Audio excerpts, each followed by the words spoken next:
잠시 나누도록 하겠습니다. 우리 좌우에 계신 분들께 메리 크리스마스로 잠시 인사하겠습니다. 메리 크리스마스, 메리 크리스마스, 메리 크리스마스. 감사합니다.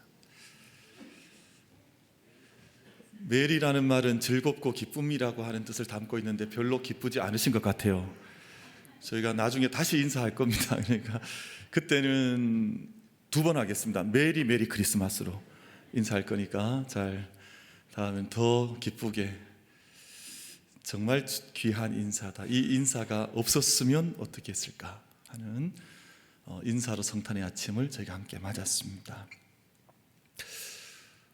1906년 오 헨리가 발표한 단편소설 크리스마스 선물이라고 하는 제목의 작품이 있습니다.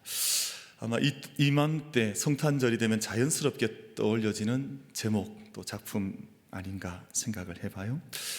우리에게는 크리스마스 선물이라는 제목으로 알려져 있지만 원제는 The Gift of the Mage라고 해서 동방박사의 선물, 원래 원제는 그런데 아마 우리나라로 번역이 되면서 크리스마스 선물로 바뀌어진 것 같습니다.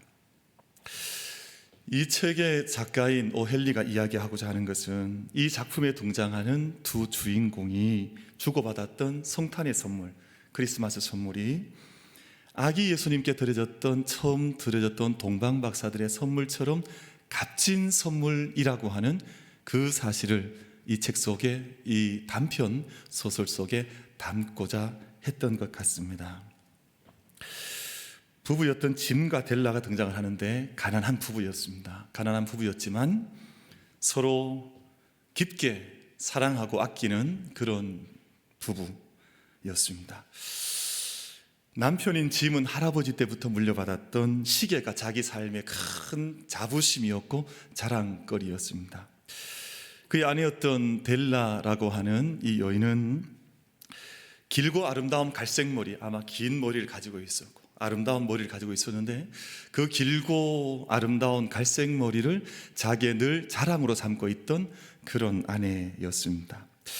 어느 해 성탄절이 되었습니다. 델라는 남편에게 뭔가 성탄절 선물을 준비해주고 싶었는데 마음을 먹었는데 자기 손안에 들려져 있던 돈은 $1 87센트 밖에 돈이 없는 거예요.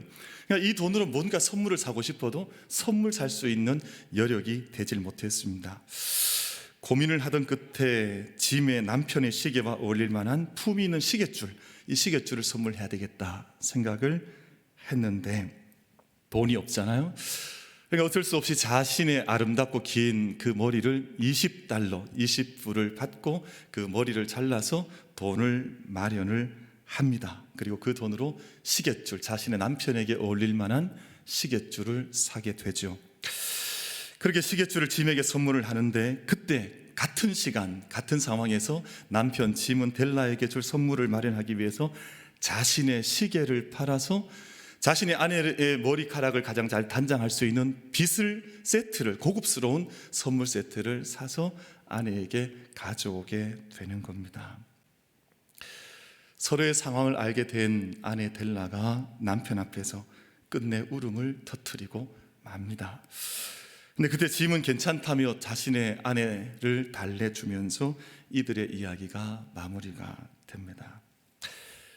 어떤 분은 그렇게 생각할지 모르겠습니다. 두 부부가 맞지 않아도 저렇게 맞지 않을 수가 있냐, 아니 선물을 하는데 그렇게 마음이 서로 어긋나 다른 상황에 맞지 않는 그런 선물을 줄 수 있을까 생각할지 모르지만, 그럼 이 소설의 작가인 오 헨리는 두 사람의 선물이 동방박사의 선물만큼 값진 선물이었다, 그렇게 이 작품을 우리에게 전해준 것입니다.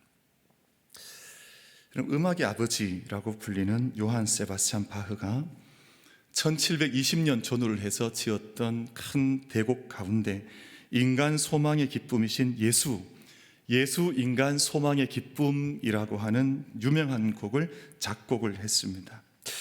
온 세상의 사람들이 기대하는 선물이 뭘까? 여러분, 성탄절이 다가왔는데 우리가 생명을 살면서 얻었던 가장 큰 선물, 아마 사람들은 이 세상의 물질을 생각할지 모르고요, 아마 어떤 자기 삶을 정말 유익하게 할 어떤 보이는 것들을 우리가 얻는 것을 선물이라고 할지 모르지만, 하나님께서 우리 인생에 주신 가장 귀한 선물은 인간 소망의 모든 기쁨은 예수 그리스도이시기에, 음악의 아버지였던 바흐는 오직 예수, 인간 모든 소망의 기쁨이신 예수께서 우리의 가장 큰 선물이라고 하는 그 고백 속에서 마음과 입과 행동과 삶으로 예수 그리스도 선물 되신 주님을 맞이하자라고 하는 이 큰 곡을 우리 가운데 남겨주었습니다.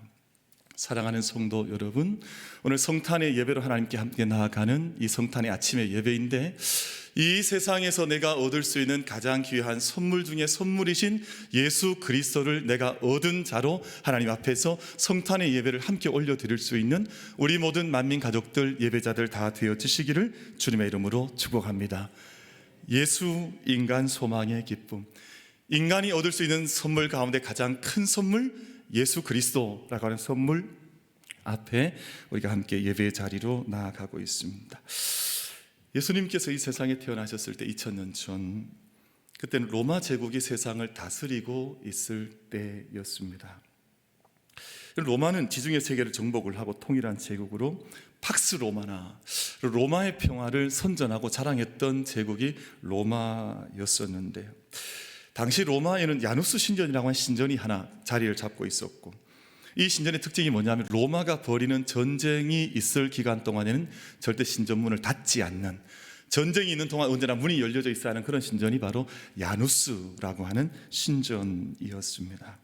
근데 오늘 저희가 말씀을 2장 1절 누가복음 읽으셨는데, 그때 가이사 아구스도가 영을 내렸다라고 말씀합니다. 로마 역사, 길고 긴 500년이 이어져 오고 있던 로마 역사에서 처음으로 신전의 문이 닫혔던 때가 바로 이 황제 아구스도, 오늘 본문에 등장하는 이 왕이 다스리던 바로 그때였습니다. 여러분, 그 긴 세월 동안 빠짐없이 전쟁이 있었다고 하니 아마 이것이 인간 삶의 본질이 아닐까. 그럼 평화가 없는 인생, 소망이 없는 인생, 언제나 전쟁으로 허덕여야 하는 인생이 인간 본질이라고 하는 것을 로마 역사가, 그 찬란했던 역사가 우리 가운데 보여주고 있는데요. 아마 로마 제국에서는 이 아구스도 때에 처음으로 야누스 신전의 문이 닫혔다는 것만으로도 자신들이 이 왕을, 이 황제를 온 세상 앞에 자랑하고 싶었을지도 모르겠습니다. 1906년에 소아시아, 지금의 그 투르키라고 하죠, 터키 지역에서 한 비문이 발견이 되었는데요. 거기 어떤 비문이 발견이 되었냐면 가이사 아구스도를 신으로 숭배할 것을 선전하는 내용의 비문이 발견이 되었습니다. 당시 소아시아의 총독이었던 파울루스 파비우스 막시무스라고 하는 한 총독이 아우구스도를 높이 찬미하면서 지었던 비문인데요. 근데 거기에 이 아구스도를 뭐라고 고백하고 있냐면 신이 이 세상에 보내신 구세주라고 적고 있습니다. 로마의 황제를 가리켜서 신이 이 세상에 보내신 구세주 세이비어라고 적고 있는데, 아구스도의 생일을 가리켜서 이 세상을 위한 복음의 시작이라고 하는 비문이 이 비문에서, 로마의 비문에서 발견이 되었습니다. 그것을 가리켜서 세상은 로마의 평화를 이룬 사람 아구스도라는 명칭을 그에게 전해 주었던 것입니다. 그런데 로마가 어떤 나라입니까? 지금도 이 땅에 큰 제국들이 있습니다만 로마라고 하는 나라는 평화를 이룬 나라였었는데요. 평화를 이룬 세상의 제국이었었는데 어떤 평화냐 하면 세상을 전쟁을 통해서 억눌러 가지고 만들어가는 평화를 이루었던 나라였습니다. 로마는 대단히 관용적인, 사람 모든 나라들을 문화적으로 융화하는 그런 정책을 폈던 제국인 것은 분명하지만, 만약 로마에 협조하지 않으면, 로마와 일치하지 않으면 가차없이 응징하는 평화를 만들어갔던 세상의 권력의 정점에 있던 나라가 바로 로마라고 하는 나라였습니다. 무시무시한 폭력을 행했었고요, 무시무시한 전쟁을 통해서 세상 모든 사람들을 힘으로 억눌러 나가는 제국이 바로 로마라고 하는 제국이었습니다. 아마 이 세상에 지금도 전쟁을 일삼고 있는 나라들과 다를 것이 없는, 세상이 이루어지는, 세상이 만들어가는 평화가 이 세상이 말하는 평화입니다. 그럼 요즘 많은 사람들이 미국을 가리켜서 뭐라고 부르냐 하면 미국의 다른 이름을 천조국이라고 불러요. 그리고 왜 천조국이라고 부르냐 하면 1년에 들어가는 국방비가 1,000조가 넘는다는 거예요. 우리 만민교회 성도님들은 담대하셔서 1,000조라 그래도 다 주무시는 것 같아요. 도무지 놀라지 않는, 여러분 1년 예산이 1,000조 같은데 1,000조. 여러분 1년 예산이, 국방 예산이, 무기를 만드는 예산이 1,000조가 넘는 예산을 이 세상의 평화를 위해서 쏟아붓고 있다는 것입니다. 힘에 의한 평화, 전쟁에 의한 평화, 여러분 핵무기에 의한 평화가 이 세상에서 만들어가는 평화라는 것입니다. 여러분 중국은 386조를 쓰고 있습니다. 여러분 일본은 68조를 전쟁을 위해서 1년에 그 많은 예산을 그 전쟁에 쏟아붓고 있습니다. 그럼 세상에 많은 국가들이 전쟁을 위해서 예산을 쓰고, 우리나라는 특별히 많은 전쟁을 위해서 많은 예산을 쏟아붓고 있는데 63조. 그럼 어마어마한 예산이 우리 무기 만드는 일이에요. 미사일 만드는 일이에요. 무기 개발하는 일에, 무기 사는 일에 이 많은 예산이 쏟아부어져 가고 있습니다. 그럼 최근에 아마 뉴스를 들으셨겠습니다만, 일본이요 지금 자신들의 안보 문서를 수정을 했습니다. 안보 문서를 수정을 하고 이제는 반격 능력을 갖출 수 있는 나라로 자신들을, 군비를 확장해 간다고 하는데, 군비 확장이 뭐 몇 퍼센트 작게 올리는 것이 아니라 지금까지 가지고 있었던 자신들의 68조 능력에서 그 배를 뛰어넘는 그런 정도의 능력을 갖춘 미사일 국가로 자신들의 나라를 무장하겠다 했습니다. 몇 년 지나지 않으면 수천 기에 이르는 미사일을 온 나라에 배치를 해서 이제는 저 중국 동북, 저 서북 동북까지 중국 전체가 사정권 안에 들어오는 그런 나라를 만들겠다고 공언을 하고, 미국은 여기에 동조를 하고, 저는 그래서 어떤 분들을 표현을 하기를, 동북아, 우리 한국과 중국과 일본이 있는 이 지역은 이제 미사일 숲이 될 것이라고 말을 하고 있습니다.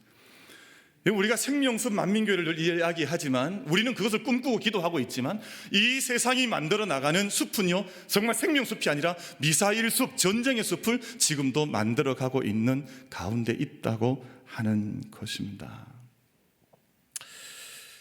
사랑하는 성도 여러분, 이것이 세상이 말하고 있는 거짓 평화입니다. 미사일, 지금도 이 세상에 있는 모든 무기가 한꺼번에 발발하면 지금도 지구는 멸망할 수 있는 그런 평화 앞에 이 땅의 인생, 그게 참된 평화인 것처럼 그렇게 거기에 기대고 삶을 살고 수천조를 거기에 천조국을 만들어 가면서 전쟁을 일으켜 나가는 형국이 이 세상의 거짓 평화의 형국으로 되어져 있습니다. 사랑하는 성도 여러분, 그런 가운데에서, 그런 전쟁과 거짓 평화 속에 하나님께서 어린 아기 예수 그리스도를 우리 가운데 보내주시면서 참 평화가 무엇인지, 참 평화가 어떤 것인지를 우리에게 귀한 선물을 통해서 말씀해 주셨고, 예수 그리스도를 보내주셨습니다. 하나님께서 아기 예수님을 이 땅 가운데 보내셨는데 그곳에 하나님의 기쁨이 있으셨습니다. 하나님의 기쁨, 그리고 하나님이 기뻐하신 사람들의 환대, 참 평화, 샬롬이 아기 예수님께서, 우리 주님께서 이 땅에 태어나실 때 그 땅에 나타났던 평화의 모습 그대로였습니다. 여러분, 아기 예수님이 왜 이 땅 가운데 오셨을까? 그리고 아기 예수님이 오신 의미는 무엇일까? 저희가 아기가 태어나면 다 기뻐하는 것이 저희의 성정인데요, 우린 특별히 예수님의 오심을 기뻐해야 할 이유가 있습니다. 왜 우리가 기뻐할 수밖에 없는지 성경은 분명히 우리 가운데 하나님 말씀을 통해서 말씀하시는데, 세 가지 이유가 있습니다. 이 아기는 어떤 아기인가? 아기의 출신입니다. 도대체 이 아기는 어떤 정체성을 가지고 이 땅에 태어났는가? 이 아기가 정말 누구인가 하는 것입니다. 그리고 아기의 운명, 이 아기는 어떤 미래를 우리 가운데 열어가시는가 하는 것인데, 누가복음에 잘 기록이 되어져 있어서, 여러분 성경 펼쳐놓으셨죠?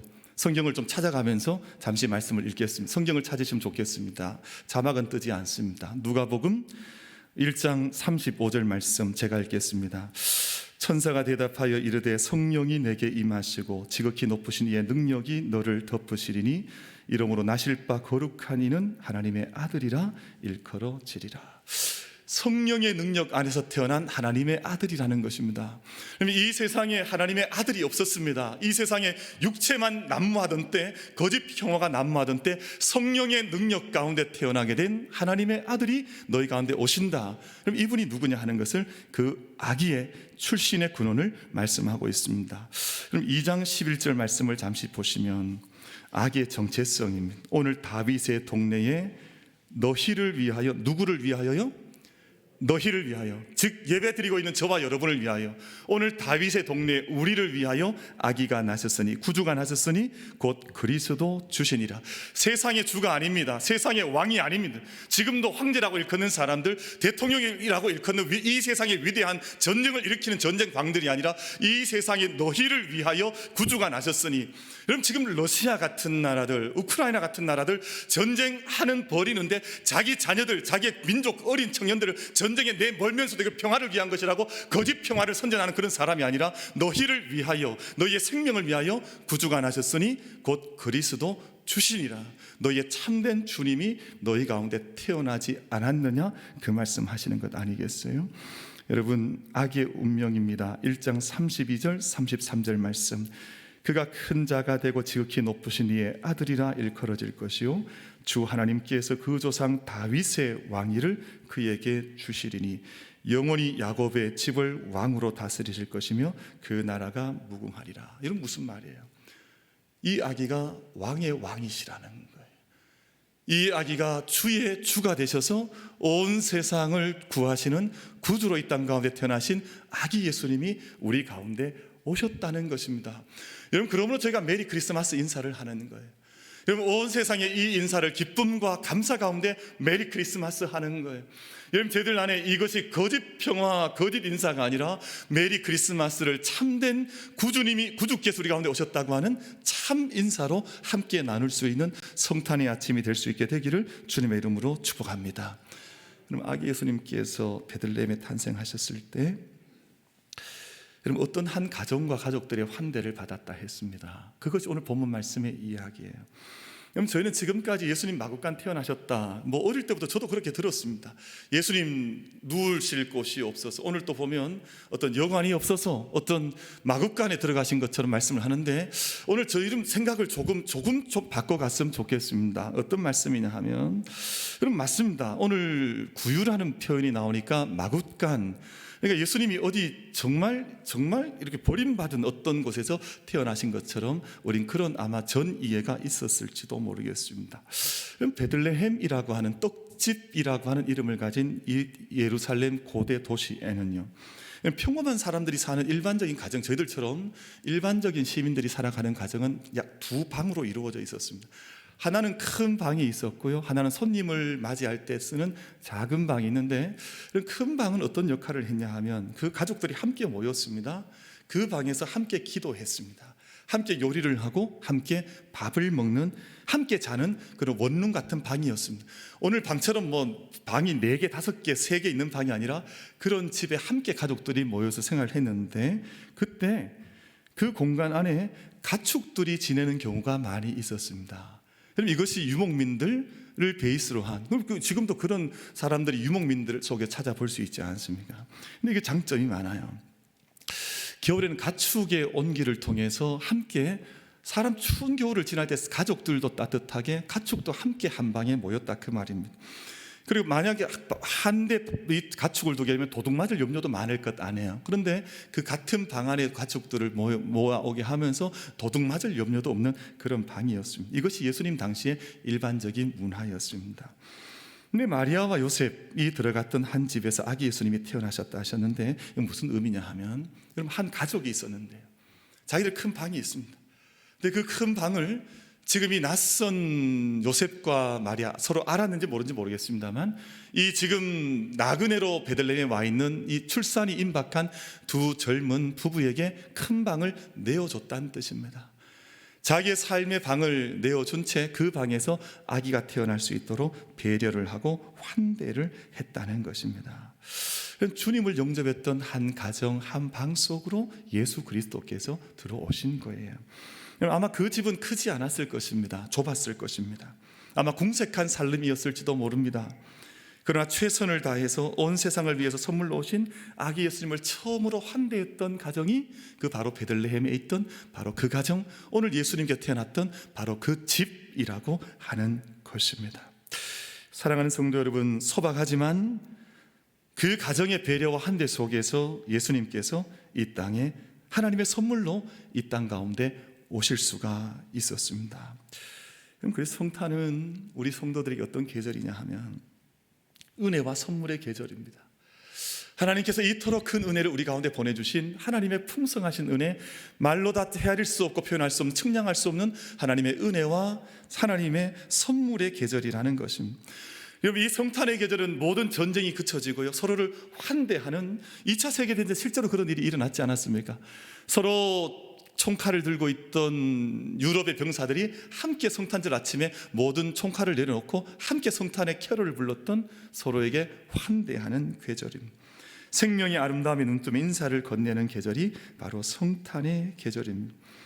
그래서 오늘 저희들 찬송 말씀 속에 지극히 높은 곳에서는 하나님께 영광이요, 땅에서는 하나님이 기뻐하신 사람들 중에 평화로다. 저는 이 말씀 묵상하면서 이 찬양, 이 천사들의 찬양은 하나님의 선물이라, 하나님께서 우리를 향하여 건네신 하나님의 인사이구나 하는 생각을 하게 되었습니다. 사랑하는 성도 여러분, 2022년 성탄의 아침을 저희가 함께 맞이하고 있습니다. 그래서 정말 메리 크리스마스 좀 큰 소리로 건네면 좋을 것 같아요. 메리 크리스마스. 왜냐하면 하나님의 사랑과 은혜의 계절을 맞이한 것입니다. 어떻게 인사를 하지 않을 수가 있겠어요? 하나님께서 우리에게 얼마나 큰 선물을 주셨는지 그 선물을 함께 받은 계절이 바로 성탄의 계절이요, 환대의 계절이요, 하나님의 은총의 계절이요, 아름다운 노래를 바라는 그런 은총의 계절을 함께 맞이했는데 어떻게 인사를 하지 않을 수가 있겠어요? 우리는 아마 좀 인사에 좀 아마 인색하진지 모르겠습니다. 언젠가 제가 우리 교회에서 인사 좀 많이 하자 그랬더니 어떤 분은 인사하지 말자 그러더라고요. 저한테 찾아온 분도 있습니다. 목사님, 인사 좀 제발 좀 그만해 주세요. 저는 정말 인사하고 싶어요. 저는 그 엘리베이터에서 며칠 전에 그 동네 그 같은 라인에 있는 어린 아기한테 이렇게 인사했더니 아기도 얼마나 인사를 잘하는지 몰라요. 안녕하세요. 인사를 너무너무 잘해요. 그랬더니 저도 인사를 건넸죠. 부모님과도 인사를 하고 한 번 처음 본 적이 없어요. 그래도 인사를 건네는 거예요. 메리 크리스마스를 오늘 인사하는데 오늘 저희들끼리만 한 거 절대 아닙니다. 아무리 얼굴을 본 적이 없는 분이라 할지라도 인사를 하는 거예요. 우리는 이렇게 지나가다 보면 이렇게 째려보고 지나가잖아요. 보통 노려보고 지나가잖아요. 아래 위로 한번 훑고 지나가잖아요. 그럼 서양 기독교 문화는 그런 것이 아닙니다. 하이, 안녕하세요, 굿모닝 인사하는 거예요. 근데 성탄의 인사 때는 모르는 사람 누구라도 메리 크리스마스를 인사를 하는 것이 신앙의 흐름이에요. 믿음의 전통입니다.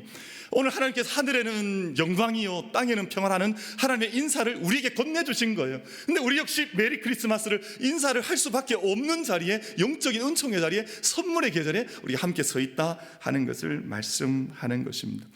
그럼 저도 이렇게 인사를 했으니까 여러분 한번 옆에 분과 다시 한번 인사할 때 아까처럼 하시면 제가 막 쫓아가서 혼내드리겠습니다. 그러니까 다시 한번 인사하겠습니다. 메리 크리스마스 인사하겠습니다. 메리 크리스마스. 우리는 이런 인사를 가리켜서 엎드려 절받기 인사라는 표현을 때로 쓰기도 하는 것 같습니다. 위대한 그리스도인의 간증이라는 귀한 저서를 남긴 제임스 해플리가 성탄절 10분, 성탄절의 10계명이라 그럴까요? 그런 그런 글을 발표를 했습니다. 10가지를 제가 좀 짧게 말씀드려보고 싶은데요. 그리스도를 우선적으로 마음에 간직하라. 성탄절 10분의 첫 번째 계명입니다. 그리스도를 우선적으로 마음에 간직하라. 하나님의 선물인 그리스도께 진심으로 감사하라. 예수님 이 땅에 태어나신 것 너무너무 감사합니다. 우리 가족들도 그런 인사하잖아요. 나는 너가 태어나서 너무너무 감사해, 고마워, 이런 인사를 자녀들에게도 하지 않아요? 근데 성탄절은 예수님께 그 마음을 드리는 계절입니다. 예수님 이 땅에 오신 건 너무너무 감사합니다.